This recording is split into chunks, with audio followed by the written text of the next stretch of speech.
सन 1996 में जब अफगानिस्तान में तालिबान को इख्तिदार मिला तो उन्होंने खवातीन की तालीम और घर के बाहर काम करने और महरम के बगैर घर से निकलने पर पाबंदी आयद कर दी। बुर्का पहनना लाजमी करार दिया गया। पतंग उड़ाने, फुटबॉल खेलने, रक्स और मौसीकी सब पर पाबंदी लगा दी गई। इन ज़वाबित की खिलाफ वर्जी का नतीजा सख्त सजाएं थीं। सरेआम कोड़े लगाना मामूल की बात थी। सहाफती सरगर्मियों पर मुख्तलिफ पाबंदियां थीं और मजहबी अक़लियतों के खिलाफ सख्त पॉलिसीज अपनाई गईं।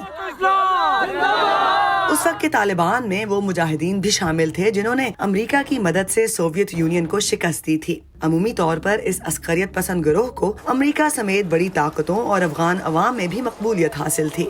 लेकिन अमेरिका में 11 सितंबर को होने वाले दहशतगर्द हमलों के ताने बाने जब अफगानिस्तान से जुड़े तो अमेरिका ने अफगानिस्तान पर हमला करके तालिबान की हुकूमत का खात्मा कर दिया। बाज माहिरीन उस वक्त तालिबान की हुकूमत के जवाल की वजह उनके लीडर मुल्ला उमर को करार देते हैं।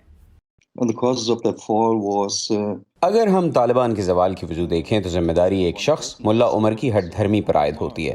तालिबान की तहरीक में असर और रसूख रखने वाली मजहबी उलमा कौंसिल की सिफारिश और मशवरों के बावजूद भी उन्होंने उसामा बिन लादेन को तहवील में देने से हत्ता के मुल्क से निकालने से भी इनकार कर दिया।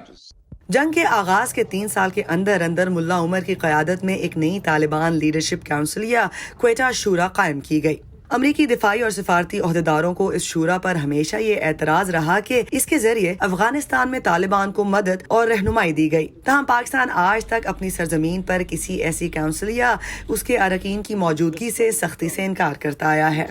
दूसरी जानिब 2013 में मुल्ला उमर की मौत के बाद भी, जिसका एतराफ 2 साल बाद किया गया, तालिबान की अस्करी सलाहियत कम नहीं हुई।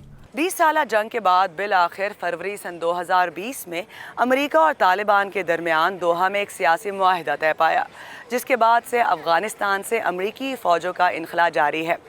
तालिबान ने इस इनखला का मुतालबा करते हुए ये यकीन दहानी कराई थी कि वो अपनी माजी की सख्त पॉलिसीज़ को तर्क कर देंगे, इंसानी हकूक़, ख़वातीन के हकूक़ और आज़ादियों का एहतराम करेंगे।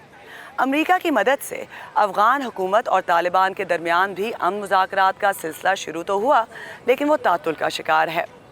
अमन मुज़ाकरात के मरहले के आगाज़ से ही अफ़गानिस्तान में तमाम फ़िरक़ैन की जानिब से लड़ाई की शिद्दत में इजाफ़ा हुआ है। तो सवाल ये पैदा होता है कि आज तालिबान की क़यादत में ये जंगजू ग्रुप माजी से किस तरह मुख्तलिफ है।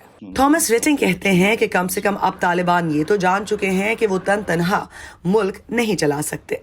It's still up to debate whether वो ये वाजे कर चुके हैं कि वो समझते हैं कि अफगानिस्तान में दूसरी मजहबी और सियासी कुव्वतें भी हैं, और सन 2001 के बाद से साबिक मुजाहिदीन और पार्टीज भी सियासी निज़ाम का हिस्सा बन रहे हैं, तो तालिबान भी अब इसको नज़रअंदाज नहीं कर सकते।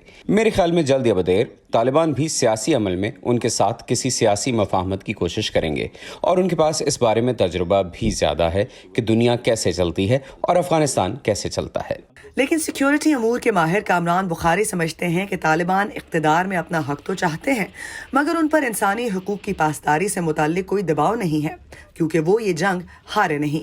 1996 से 2001 में जंग के हालात थे, तो हमें उसके ऊपर मत जो है वो आप जज करें, तो हम औरतों को पढ़ने भी देंगे, नौकरियां भी करने देंगे, लेकिन उसका एक क्वालिफायर है कि भाई हम वो इस्लामी अक़दार के तहत वो सब कुछ वो करेंगे। तो बॉटम लाइन ये है कि ये सारे गोल मोल बातें हैं इस चीज़ को छुपाने के लिए कि उनके अंदर नज़रियाती तौर पे किसी किस्म की कोई खातिर ख्वाह तब्दीली नहीं आई, और वो इस वजह से है कि तालिबान एक सोशल मूवमेंट नहीं है, तालिबान एक इंसर्जेंट मूवमेंट है, यानी जंग के मैदान से उसका असर रसूख फैला है।